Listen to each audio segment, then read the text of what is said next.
चलिए शुरू करते हैं अपलोड।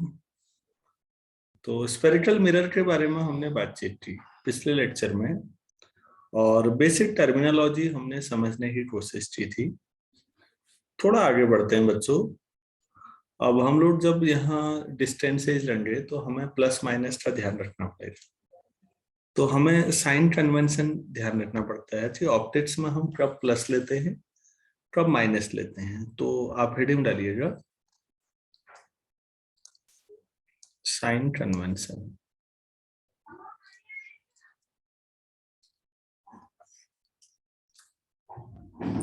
तो साइन कन्वेंशन क्या है कि किस कब पॉजिटिव लेंगे कब नेगेटिव लेंगे, कहाँ से दूरी लेंगे, दूरियां स्टार्ट कहाँ से करेंगे, ये सब चीजें हमें नोट करनी है। तो पहला ये है कि दूरियां बच्चों पोल से लेंगे। तो पहला पॉइंट लिखिएगा, all distances are measured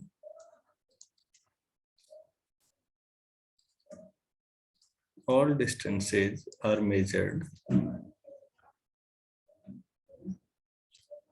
from the pole of the mirror। from the pole लिख दो, मिरर में ही है। तो इसका मतलब है कि जैसे आप कार्टेशियन कोऑर्डिनेट सिस्टम लेते हैं तो वहां पर बच्चों सारी दूरियां ओरिजिन से स्टार्ट करते हैं आप। तो यहां पर इसका मतलब ऑप्टिक्स में पोल को आप ओरिजिन की तरह ट्रीट करेंगे। तो आप इस बात को लिख सकते हैं, that is pole can be considered as the origin। तो आप इसे ओरिजिन समझिए। तो फिर अब आपके लिए बहुत आसान हो गया। अगर पोल को ओरिजिन मानते हो तो उसके लेफ्ट में माइनस, राइट में प्लस, ऊपर प्लस, नीचे माइनस, बस कुछ है ही नहीं फिर करने को। इसी को लिख देते हैं इन्हीं बातों को। चलो भाई दूसरा पॉइंट लिखते हैं। फिर अब जो मैंने अभी समझाया उसी को लिखना है। The distances measured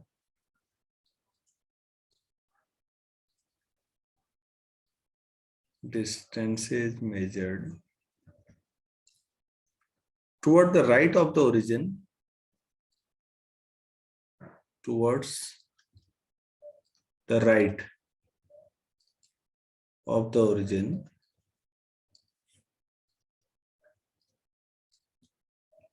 are positive। ऐसे ही अब मैं लिख नहीं रहा हूं। लेफ्ट को क्या मानेंगे फिर, लेफ्ट की साइड हो नेगेटिव,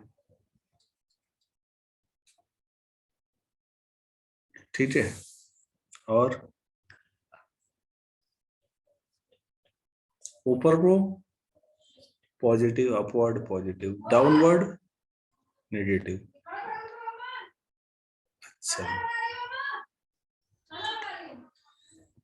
और इंसिडेंट लाइट को हमेशा याद रखिएगा आप लेफ्ट से राइट ही लेंगे। Incident light will be taken from left to right. उसके बाद आप कह नहीं सकते रिफ्लेक्ट होगी तो अलग बात है, रिफ्रैक्ट भी तो हो सकती है, पार हो जाए तो रिफ्लेक्टेड लाइट के बारे में आप कुछ नहीं कह सकते। लेकिन जो इंसिडेंट लाइट होगी वो हमेशा लेफ्ट से राइट की ओर ली जाएगी। मेरे ख्याल से बहुत आसान साइन कन्वेंशन है। पोल को ओरिजिन मान लो, बाकी चीजें अपने आप समझ में आ जाती। तो ये हो गया। तो अब हम लोग फोकल लेंथ और रेडियस ऑफ कर्वेचर में क्या रिलेशन होता है ये निकालते हैं। हम किसी एक के लिए निकालते हैं और यही लॉजिक दोनों जगह काम कर जाता है। मतलब दो तरह के मिरर हैं, कॉन्वेक्स कॉन्केव। आप किसी एक के लिए निकालिए, दोनों काम कर जाएंगे, वो दोनों पे होल्ड करता है रिजल्ट। तो मैं एक पे निकालता हूं, या क्वेश्चन के तौर पर लिखिए, prove that for a spherical mirror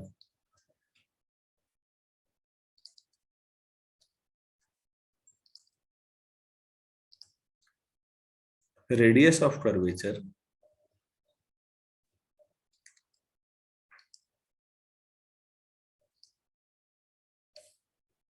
equal to 2 times focal length. ये काफी फेमस फॉर्मूला है, हम इसको डिराइव करते हैं।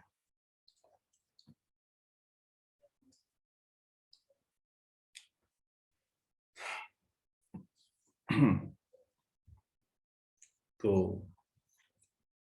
एक कॉन्केव ले लेते हैं। एक ही बात है, कॉन्वेक्स से भी चल जाएगा। आप लोग किताब पढ़ेंगे तो वहां दोनों लेके आओगे, मैं एक के ले कर रहा हूँ। सपोज ये प्रिंसिपल एक्सिस है, तो ये पोल होगा और इसका कहीं पर सेंटर होगा। अगर पूरा स्पेयर हो तो मान लो ये है। अच्छा, इस पर मैंने लाइट इंसिडेंट की जो पैरेलल आई प्रिंसिपल एक्सिस से, और ये यहां से चले गई, रिफ्लेक्ट हो गई। सपोज पैरेलल रेज जहां पर जाती हैं वो फोकस पे जाएंगी, तो ये एफ हो जाएगी।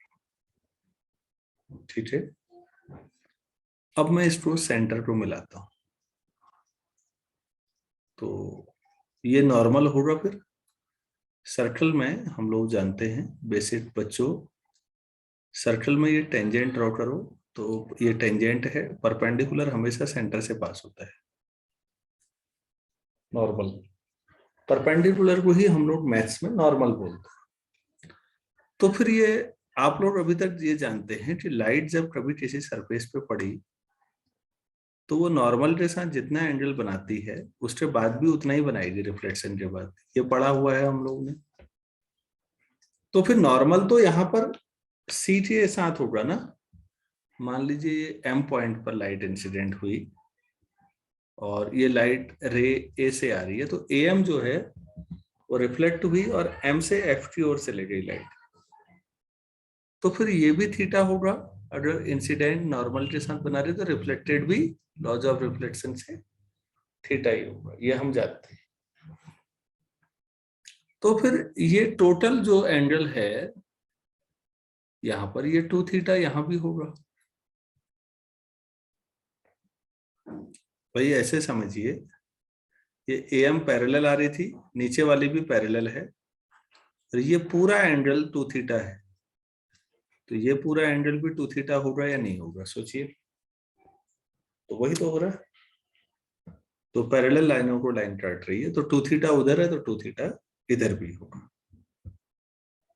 तो हमारे पास पी एफ एम जो एंगल है वो 2 थीटा है। That is angle P F M जो है वो 2 थीटा है।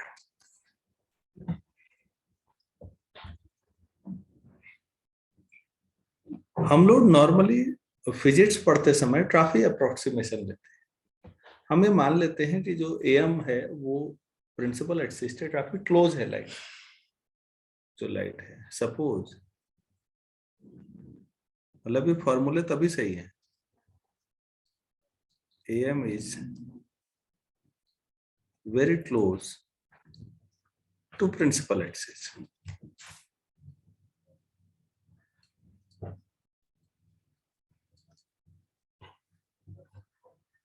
तो फिर अगर ऐसा होगा तो थीटा इज वेरी स्मॉल।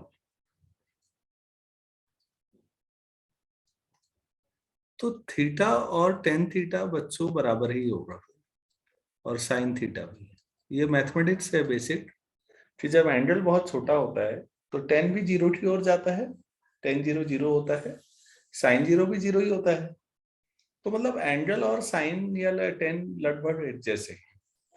मैं यहाँ पर टेन का यूज करूंगा, साइन का यूज नहीं करूंगा। मैंने वो इसलिए लिखाया क्योंकि हम इसे बार बार यूज करते रहेंगे कई बार। ऑप्टिक्स में हमारे जो फॉर्मूले होते हैं वो थोड़े रफ होते हैं, अप्रोक्स, लगभग मान लिया।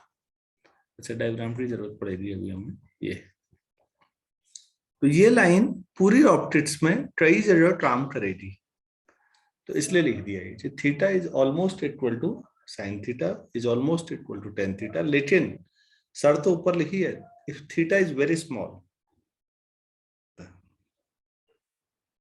तो हम लोग क्या करेंगे, ऐसे में आर्क PM जो है can be considered as a straight line, can be considered as a straight line.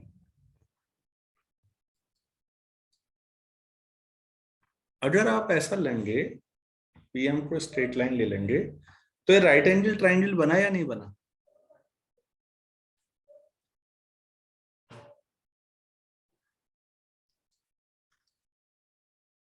तो फिर यहां पर हम लोग अब ये देखो बच्चों, tan थीटा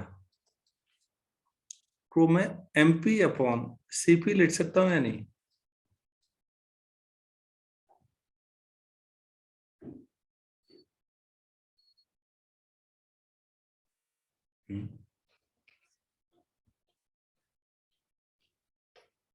अरे भाई, ये एंगल थीटा होगा या नहीं? देखो, ये A है, ये M है, ये लाइन गई यहां से, एक लाइन ऐसे आई, C को काटा, तो ये एंगल थीटा है, तो ऑब्वियस है ये भी थीटा होगा, हम ऐसा लिख सकते हैं। और tan 2 थीटा को मैं लिख सकता हूं क्या? MP upon FP। हो गया भी डेरिवेशन।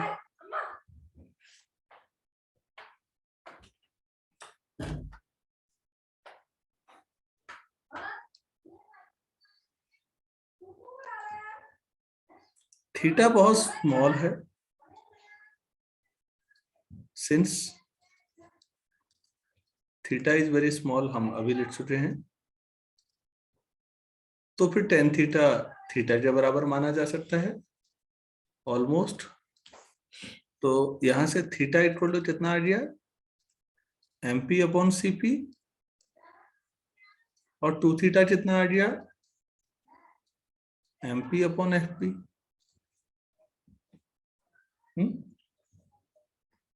तो थीटा की वैल्यू उठा के दूसरे में रख दो फिर। दिस इंप्लाइज 2 इंटू थीटा की जो है MP upon CP equal to MP upon FP। MP cut जाएगा, तो CP equal to 2 times FP।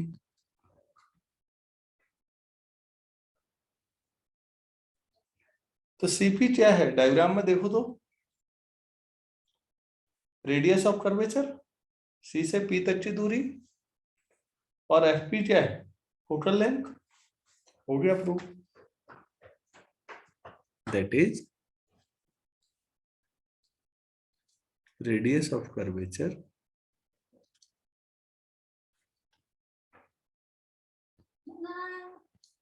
Equal to 2 times focal length.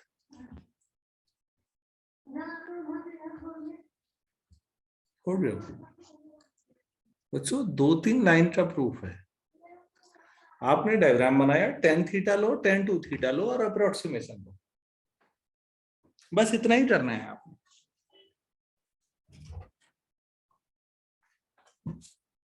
तो यहां पर आप लोग एक चीज ध्यान रखिए, ये जो फॉर्मूला है इसकी लिमिटेशन है। पहली बात, ये स्फेरिकल मिरर के लिए है। इन फ्यूचर कभी आप हायर स्टडी करेंगे तो मिरर पैराबोलिक इलिप्टिकल भी मिल सकते हैं। तो अभी स्फेरिकल मिरर के लिए है, और वो भी तब है जब थीटा बहुत छोटा हो। बार बार कहा जा रहा है थीटा कब छोटा होगा, मैं ये समझाता हूं थोड़ा सा। आप इसको ऐसे समझिए, अगर मैं यहां पर एक लाइट रे आती है और ये ऐसे आती है, तो ठीक है, चलो मान लो ये थीटा है, और यही मैं अगर मैं यहां पर ले लूं और वो इधर से ही जाए, तो आप गौर करिए थीटा छोटा होता जाएगा। और क्लोज लूं तो थीटा छोटा कब होगा? जब लाइट रेज काफी क्लोज होंगे। तो लाइट कितनी पड़े मिरर पे, उसको जो तय करता है उसको एपर्चर बोलते हैं। जो होल होता है जहां से लाइट आती है उसे एपर्चर बोलते हैं। तो कई बार टीचर वाइवा में आपसे पूछ सकते हैं कि ये फॉर्मूला कब सही है। तो आप कहेंगे सर जब एपर्चर बहुत छोटा हो और या फिर लाइट रेंज बहुत क्लोज हो, अगर बहुत दूर पड़ेंगी तो थीटा बड़ा हो जाएगा, फिर थीटा और टेन थीटा अलग अलग हो जाते हैं, ये फॉर्मूला तब वैलिड नहीं है। तो बच्चों ये अप्रोक्स है, ये फिजिक्स है इसलिए चल जाएगा, मैथ्स होती तो नहीं चलता। तो ये एडजस्टमेंट है, फॉर्मूले में कुछ भी ऐसा नहीं है जो डिफिकल्ट हो मेरे ख्याल से। तो मैं ये उम्मीद कर रहा हूं कि ये क्लियर हो गया होगा अभी। तो आज इतना ही करते हैं। कल मैं अब आप लोगों को इसका जो फॉर्मूला है basically main 1/u + 1/v = 1/f, बहुत एंजॉयबल और 10 मिनट का है, वो भी कुछ नहीं। तो हम उसको कल करते हैं नेक्स्ट क्लास, कल सुबह वही 4:30 बजे। Thank you.